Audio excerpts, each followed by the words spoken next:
मत कर इतना गुरु फाटल तोरा होतौ जरूर उहे फाटल चीटल चीजावा के कहो की हकै कोहिनू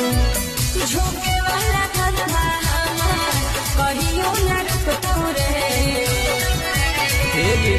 ओगे जबले गे छौड़ी तोरा पारान नहीं टूटतौ आगे जबले गे छौड़ी तोरा पारान नहीं टूटतौ मरा बाबे के आदतिया तोर जीवन भर नहीं छूटतौ मरा बाबे के आदतिया तोर जीवन भर नहीं छूटतौ